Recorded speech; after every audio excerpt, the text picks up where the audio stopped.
एक बार की बात है, एक गांव के बाहर शिवजी का एक छोटा सा मंदिर था। एक दिन एक माँ अपने छोटे से बालक को मंदिर के द्वार पर छोड़कर चली जाती है। जब पुजारी जी पूजा पाठ करके आते हैं तो वे देखते हैं कि मंदिर के बाहर सीढ़ियों पर उस बालक को देखते हैं तो उनके मन में एक करुणा जागती है। आज जो भी इस कथा को पूरा सुनेगा तो उसकी मनोकामना ज़रूर पूरी होगी। दोस्तों, आपसे निवेदन है कि इस कथा को पूरा सुने, बीच में आधा अधूरा छोड़कर ना जाएं, अन्यथा आप पाप के भागीदार हो सकते हैं। यदि आप शिव भक्त हैं तो शिव का निरादर ना करें। इस वीडियो को लाइक करें और चैनल को सब्सक्राइब करके कमेंट में हर हर महादेव ज़रूर लिखें। भोलेनाथ आपकी हर मनोकामना पूर्ण करेंगे। पुजारी जी जैसे ही उस बच्चे को देखते हैं उनके मन में करुणा जाग जाती है। वे उस बच्चे को गोद में उठा लेते हैं। वे इधर उधर जाते हैं और सबसे उस बच्चे के बारे में पूछते हैं, और जब उन्हें उस बच्चे के माता पिता के बारे में कोई जानकारी नहीं मिलती और गांव वालों ने भी उस बच्चे का लालन पोषण करने से मना कर दिया, तो पुजारी जी इसे भगवान शिव की मर्जी मानकर उस बच्चे को अपने पास रख लेते हैं और उसका पालन पोषण करते हैं। गांव के लोग मंदिर में जो भी चढ़ाते और दान करते थे उसी से पंडित और उस बच्चे का गुजारा होता था।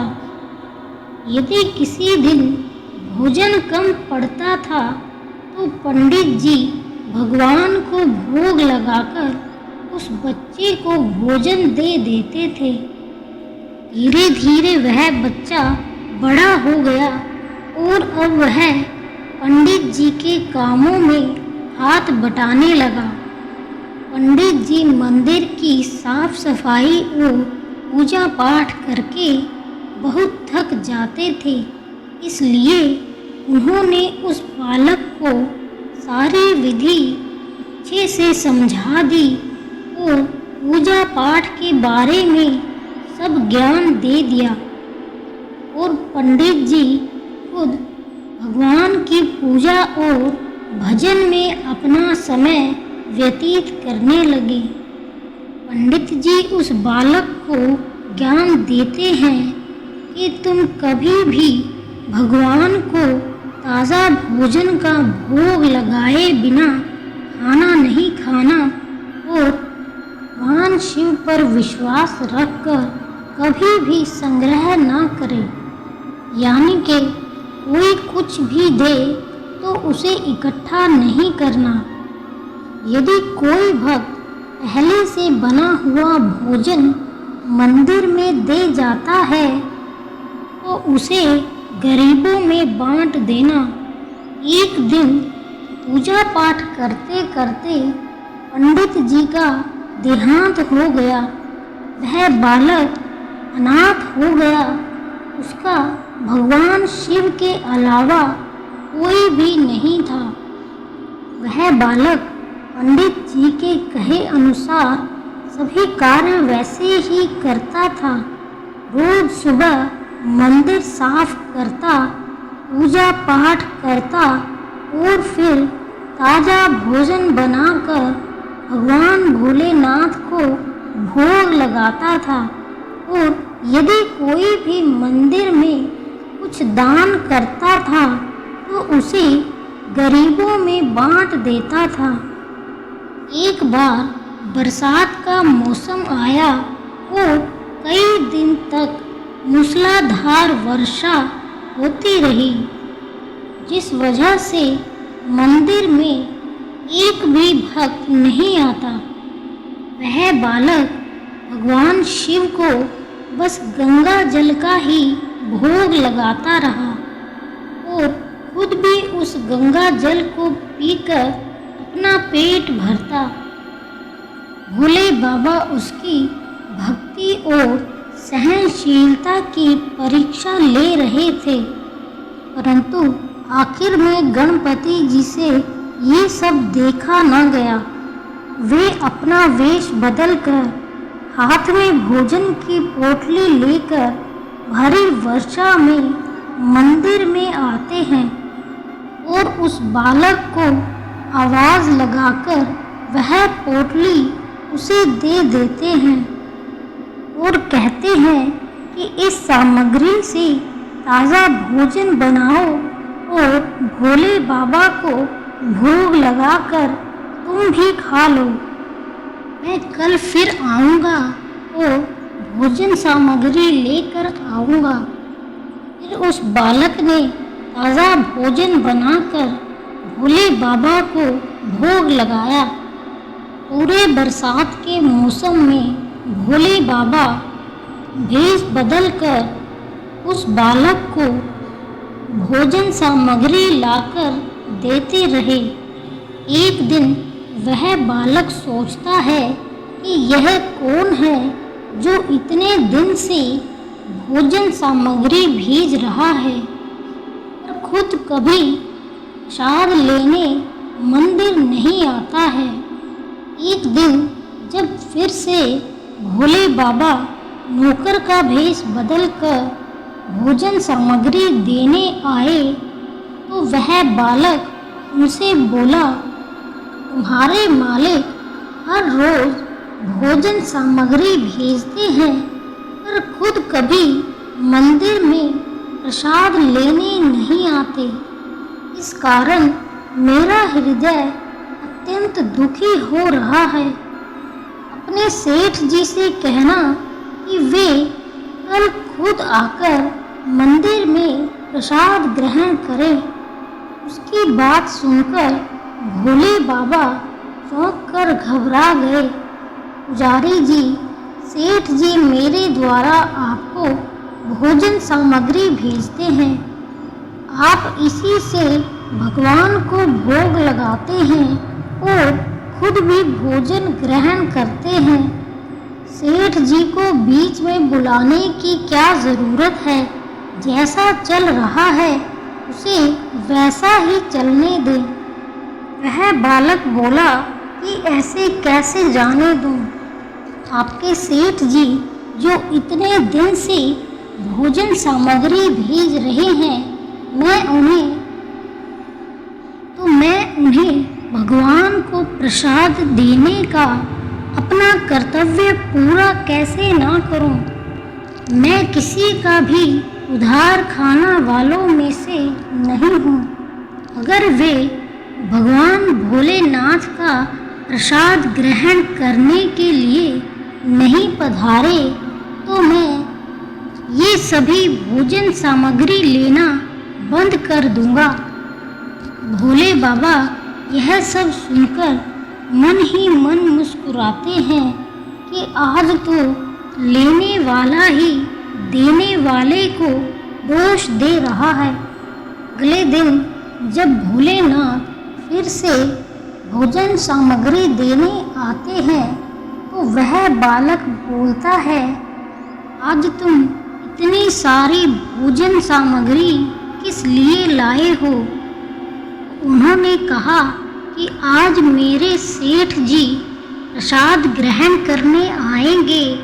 आप बताइए कि वे किस समय आएं।